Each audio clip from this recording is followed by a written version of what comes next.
Good morning, y'all. Today, my morning meditation, read to my homies. The book I'm meditating on today, For Agreements, wisdom book. I think it might be the first one, be impeccable with your word. I think that's something that I could apply today. All right, first agreement.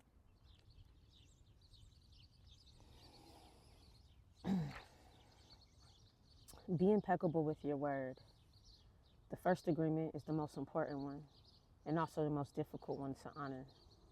It is so important that with just this first agreement, you will be able to transcend the level of existence I call heaven on earth. The first agreement is to be impeccable with your word. It sounds very simple, but yet it is very, very powerful. Why your word? Your word is the power that you have to create. Your word is the gift that comes directly from God. The Gospel of John in the Bible, speaking of the creation of the universe, says, in the beginning was the Word, and the Word was with God, and the Word is God. Through the Word, you express your creative power.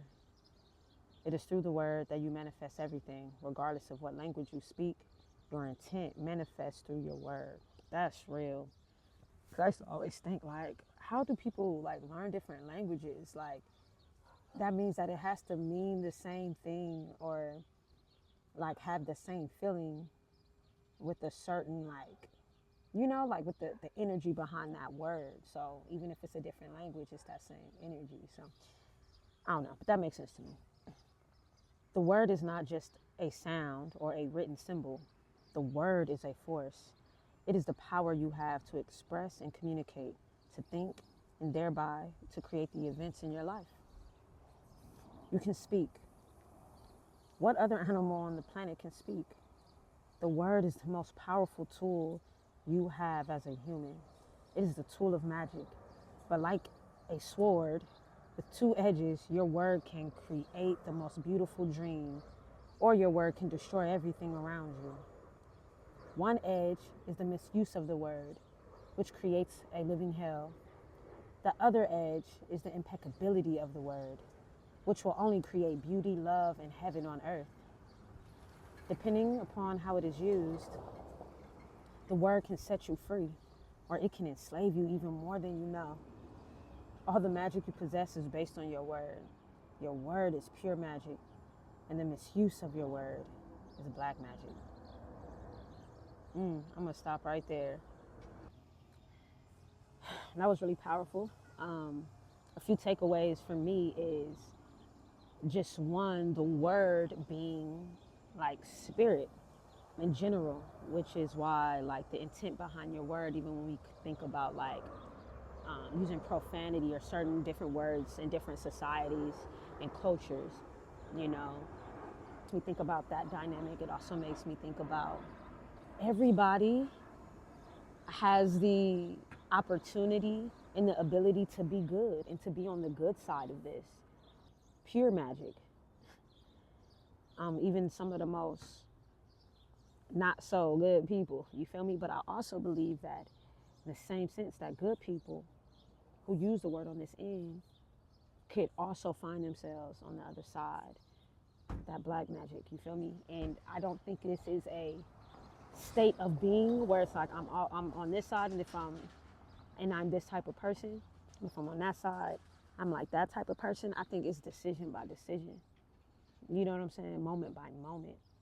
And obviously over time, the accumulation, the more times that we use the word for good or use it for bad, then like just over time we see like who we are majority of the time. But I think everybody has both in them, so it's really hard to point the finger at anybody and say because even the most gruesome person out here, there may be some good that they're doing. It may not be seen, or and that's not for us to even judge, so I think it's beautiful to see I think it's beautiful to see like the contrast, because I immediately was like, I'm on this side. Then I'm like, nah, I'm not always on that side. Most of what people see is on that side. And some of what people, don't see. Some people see me like, in all of me. But also, I see me more than anybody sees me. And I know that there's some things that I need to work on. And it's always a renewing. It's always like an upgrade, right? A refreshing.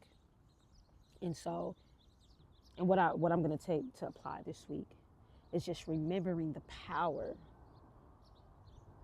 of my words and of the agreements that I make, whether I'm encouraging somebody, correcting somebody, teaching, just speaking.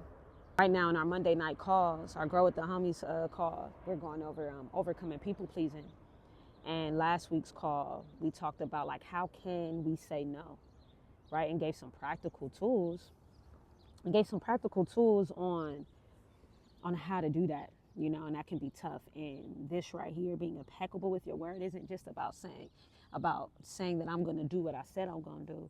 It's about also reserving and cherishing and protecting my word, and not giving it to everybody and in every situation.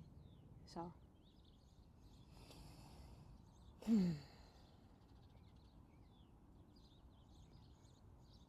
yeah, that's my morning meditation.